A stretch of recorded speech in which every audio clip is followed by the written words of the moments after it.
Hello, my beautiful friends. Welcome to your Tuesday Thought Twist. I'm your life coach, Deb Penner, with Drops in the Bucket. And we have been talking about trauma. We started with the concept that trauma is ubiquitous. Every human has experienced something that their brain has recorded as traumatic. And that's important because if we're not aware of unprocessed trauma, it's showing up in our lives in unwanted ways. Last week, we talked about how you might find something that you aren't aware that you have.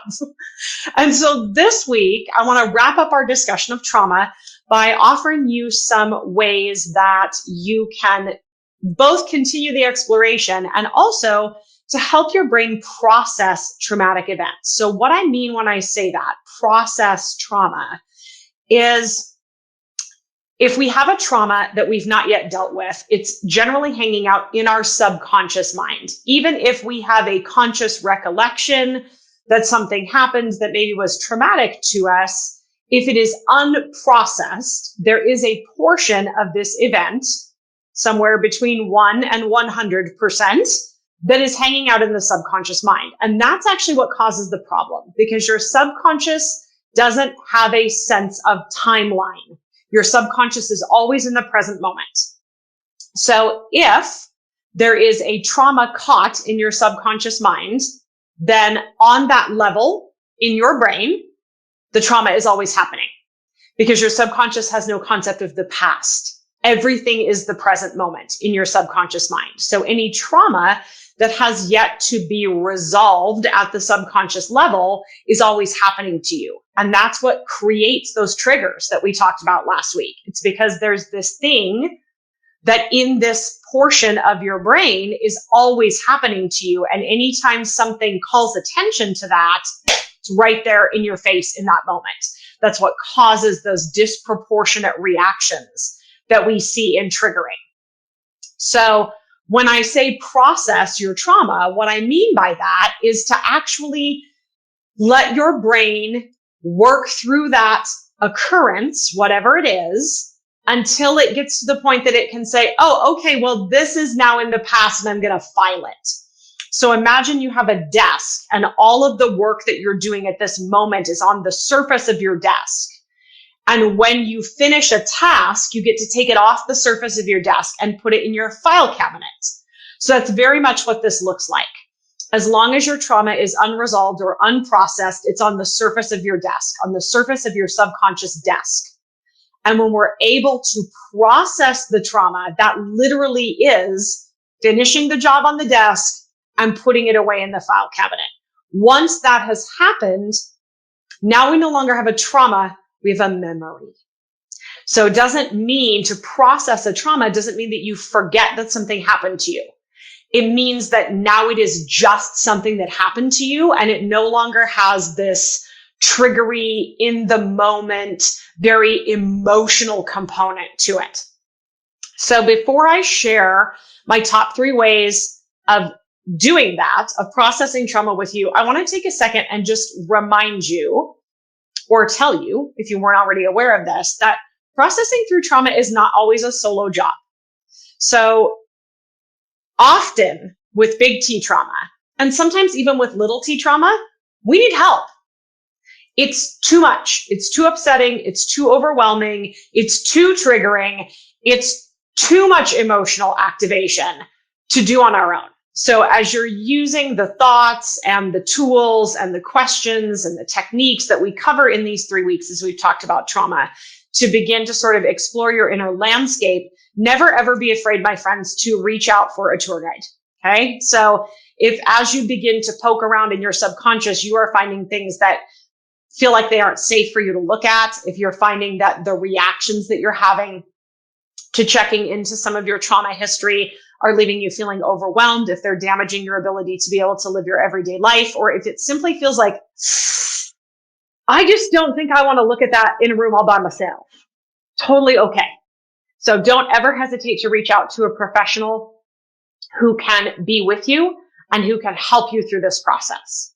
That being said, if you've already done some work on your big T traumas with a professional, or if we're talking about little T trauma, or if you're finding things that just, they feel, a little uncomfortable, but doable, there are a lot of things that you can do on your own to allow your brain to process that trauma, to get it off the desk and put it in the file cabinet. So one of those is EFT, which stands for Emotional Freedom Techniques. And sometimes we call that tapping. And we call it that because it involves actually tapping on different places on your body, on acupressure points in your body. The reason that I put this one first in this week's discussion is because I actually use tapping to do what we're talking about this week, but also what we talked about last week. So traditionally, tapping is used for what we're talking about this week. So for helping your brain, amongst other things, for helping your brain to process trauma, for helping you deal with the strong emotions that might come up as you're exploring trauma. And it's a wonderful tool for that. But I use EFT, I call it off-label EFT. So I actually use EFT when I notice that I'm triggered about something, but I don't know why. So when we're in those phases that we talked about last week, where I'm like, my response to that is pretty patterned and pretty illogical. I wonder what's going on there. If I don't get an immediate answer to that, then I will tap and I will actually say, I notice this thing is happening in my life. I wonder what that could be about.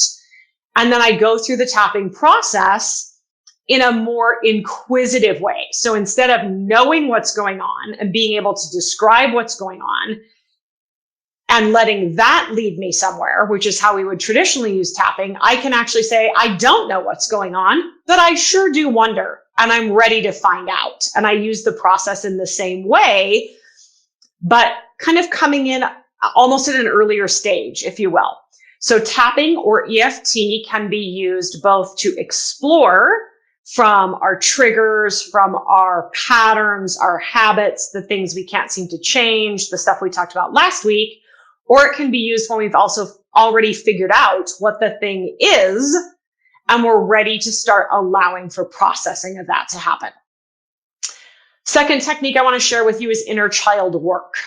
So much of our trauma, certainly not all of it, but for most of us, a vast majority of it, took place in our childhood. So within our psychological, emotional, energetic bodies, there are these earlier versions of ourselves that are kind of stuck in this trauma place. And so we can actually have a dialogue between the current grown-up, adult, aware, in control you and these younger versions of yourself who maybe didn't have all of the skills or knowledge or control that you have now. And we can actually go back and we can, through this conversation, we can basically adult and parent for our own inner children. So very much the way that if you have a child in your life right now, say you have a 6-year-old and something happens to them and they're very upset, the same way you would show up for that 6-year-old, you can actually show up in your own mind for you, the 6-year-old. So inner child work is a really lovely way to go back, particularly for, this can be a big part of healing big T trauma also. But little t traumas a lot of times are things where our younger selves, our little selves, got overwhelmed with something. Something happened and they were like, oh my God, this is terrible. But nobody else recognized that it was terrible. And so they were alone in that experience. There was no one to comfort them. There was no one to show them how they could take charge of the situation, how they were safe and everything was okay. So you can actually go back and you can do that for yourself. So inner child work is really powerful for helping us to process trauma. And then the third technique is called Psyche. And this is something that I've received training in and I found it to be really helpful. Very similar premise, but different vehicle from EFT. So still using the physical body to access the subconscious mind, still being able to go back and look at traumatic situations, traumatic relationships, and allow for those to be processed at the subconscious level.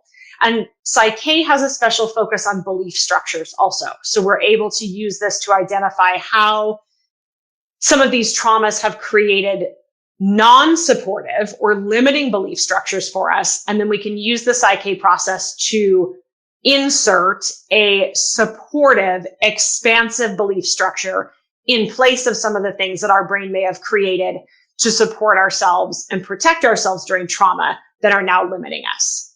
So EFT or tapping, inner child work, and Psyche are 3 really beautiful modalities, all of which can be done with a practitioner or on your own once you have the knowledge of how the process works. We don't have anywhere near enough time on here for me to go into detail on these guys, but I did want to give you that introduction, give you the opportunity to know those things are out there. If you would like to know more about any or all of these 3 techniques, if you would like to know how you might use one or more of them for something that you are thinking may be influencing you right now, please set up a call with me. It's completely free. I'd be happy to tell you a little bit more about any of these processes in depth, and we could talk a little bit about what it might look like for you to use these processes on something specific that's going on for you or that has gone on for you in the past. And you can set up a call with me anytime.